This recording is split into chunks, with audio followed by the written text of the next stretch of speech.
guys, I'm back again. For those of you who don't read the video description, my name's Jake Porter. I'm a residential HVAC contractor based out of Johnson City, Tennessee. I'm the sole owner and operator of Magnolia Services. I'm heading out to a new customer's house today. He's a transplant from Florida, just moved up here and bought this house, and he has a packaged heat pump, and he wants me to maintenance it or provide him with the tune-up in the cooling mode. He had no idea what kind of system he had, didn't know the name or anything like that. He figured that it was an older system.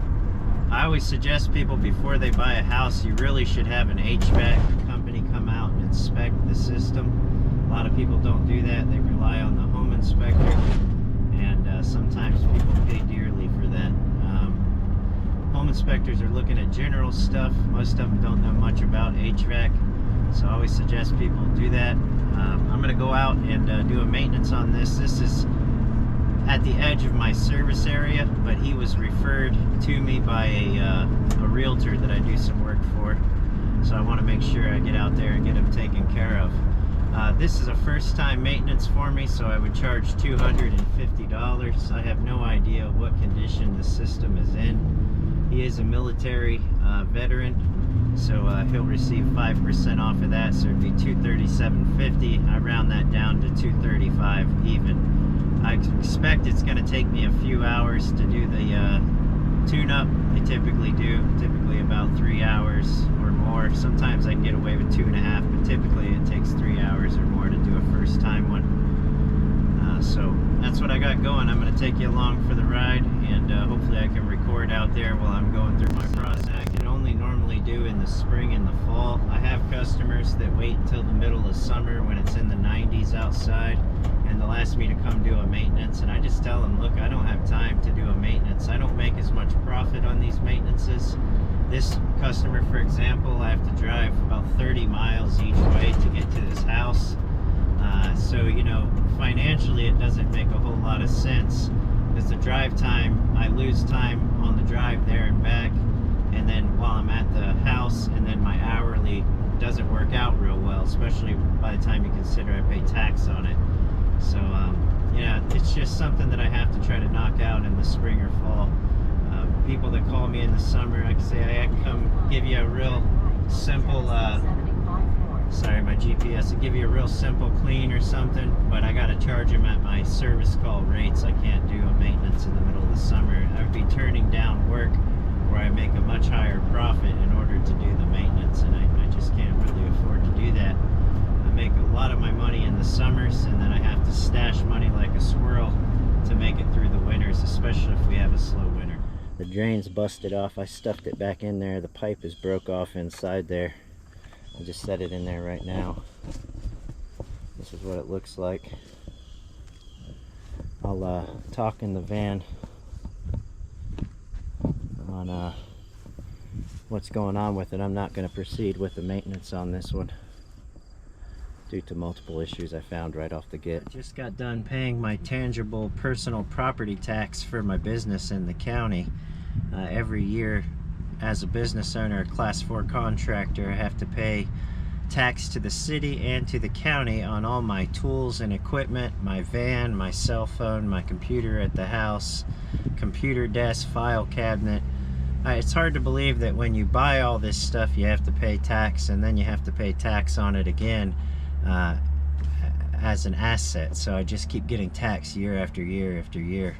People aren't aware of that, but that's why it costs so much for us guys to come out to your house. People aren't aware that you get taxed on your tools and equipment every year. But anyways, when I pulled up to the guy's house, I thought I was actually there to do a heat pump maintenance tune-up, and he was waiting for me in the driveway, and he's an elderly gentleman in his 70s. Him and his wife are both military, and he said, you know, the more I've been thinking about it, the more I think we're just going to replace the system. Can you just do a quick inspection instead of cleaning this thing? Just take a quick look at it and let us know the overall condition of the system. So when I went around there, I looked at the tag. You could barely read it. Typical ICP carrier fashion, the tags just get smoked in the sun. You can't read them. Some of these newer ones are so bad after a few years you can't read them. But anyways, the guy's got a 29-year-old ICP 3-ton heat pump out there, And I looked at the indoor return grill. It's a 20 by 25, so it was too small. It should have been a 20 by 30 at a bare minimum. I preferably would like to see 2 returns on a 3-ton system and bigger, at least 2, but he only had 1, so the minimum size for the grill there I would say is a 20 by 30. He only had a 16-inch flex duct for the return run back out to the outdoor unit. It wasn't that long of a run, but it was only 16 inches. I hooked up probes and fired the system, and he was only getting a 12-degree split between return and supply. Suction pressure was a little low, head pressure was high. Anyway, so it wasn't doing that great. I went ahead and did some amp draws on it. Inrush at the start, it was actually drawing about locked rotor, dang near it. And then the amps on the compressor when it was running tested okay, but the condenser fan motor, it was an aftermarket 4-wire, so it had a separate capacitor for it. It was drawing, you could barely read the label on that fan motor data plate, but it was overamping. It called for a FLA of 1.4 and it was drawing 1.8, 1.9 amps. And the capacitor, when I shut everything off, I tested that capacitor, and that capacitor for the fan was actually testing good. I think it was a 7.5 microfarad capacitor. It tested fine, but the compressor side of it, the separate capacitor, it was low, so it was like 40% out of range. And then I tested, since I was there, I just went ahead and tested the blower motor run cap, and it was low as well. It was about 50% of capacity, so it needed to be replaced. The contactor was completely smoked. I mean, it was bad. The contacts were just black. And I tested the resistance on the coil on the contactor. It was drawing 21.8 ohms, so it was high. Anything over 20 I would suggest replacement. And then I looked at the bottom where the compressor sits, and that whole cabinet in there was just completely rusted out. Had a couple little holes in the bottom where the rust had ate through the thing. So I told him, if it were my system, I'd go ahead and change it before it goes to this flammable stuff. A2L refrigerants coming up. If he buys a machine now, an R410A machine, the cost of purchase is going to be lower, but the repairs on the tail end will be higher because the cost of R410A, of course, is going to go up. But if I'm being told by local supply houses a 30% price increase on this A2L stuff. Whether or not that happens or not, I don't know, but that's what I'm being told. So he just said, I'm based on all the stuff that you're telling me, I'm just going to go ahead and replace it. And I told him, look, we can clean this thing up. I can replace the capacitor on that compressor. I would go ahead and get rid of the capacitor for the fan motor, take it from a 4-wire to a 3-wire, and just make one dual run capacitor for the compressor and the condenser fan.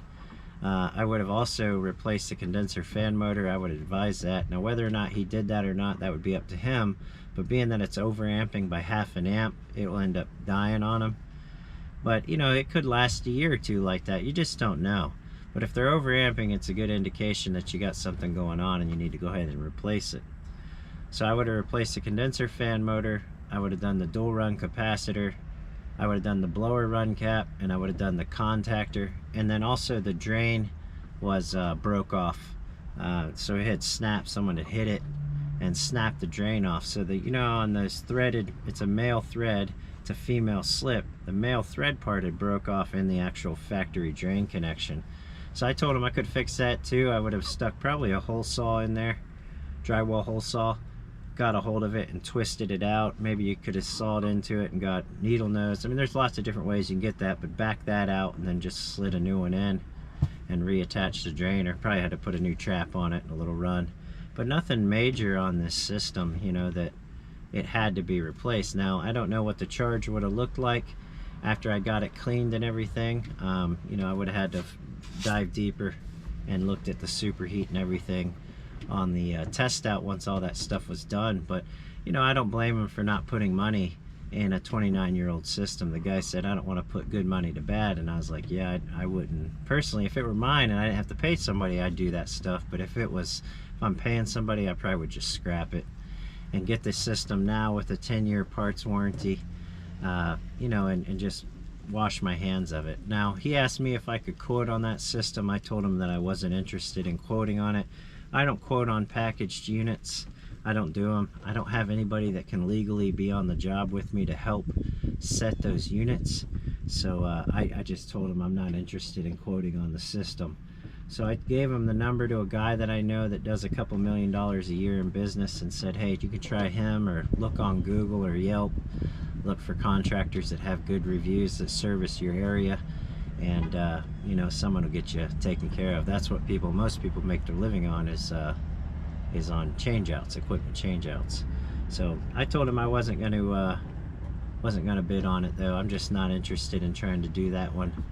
It's too big for me to handle on my own, and I don't feel like making my back worse. I'm already dealing with a back injury, so I don't want to make it even worse by trying to manually move a 4 to 5, 600 pound, whatever them things weigh, package unit by myself, you know. And he's too old. I couldn't ask him to, hey, help me get this thing in place. And there's no way I could get that thing up into a truck bed or something like that, the old one, and get the new one out of a truck. So I just passed on the job. So that's kind of how it goes, you know. You go out for one thing. That drive was a long drive. That's on the very edge of my service area. It's a little over 30 miles out there. It took me about 43 minutes, 44 minutes to get there, 44 minutes to come back. So about an hour and a half of travel time. My van here is a real gas guzzler, so it gets about 10 miles a gallon. So it's, you know, rough on fuel costs. I could, I guess, build them for the trip, or like an inspection charge or something like that, but most people wouldn't have charged for that if they were going to sell the changeout. They would have just, you know, added that to the price of the changeout. But where, you know, I'm too big of a sissy, I guess, to do those. Some people will say that, but I just don't want to hurt myself even worse than what I already am. I got to be able to make a living for my family. So I passed on that job. But if I was going to bid that job, I would hope that I would land that changeout, and then that inspection I would have just washed out into the changeout. And ended up getting under the house to look at the return ducting, and came across a dead cat under there that was nothing but skeleton and juices laying under his in his crawl space.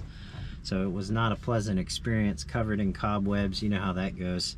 Really tight crawl space. That's enough blabbing. I keep talking and talking. This video is going to be boring. I'm sure I'll have people complaining about it. But this is the business side of stuff that I wanted to talk about, and some of the experience stuff that you run into as a business owner out here. I want to say thanks for watching. I really appreciate it, especially if you made it here to the end. Thank you for watching. I appreciate you taking time out of your day. You guys stay safe out there. Get home safe to your families. Talk to everybody later. Take care, guys.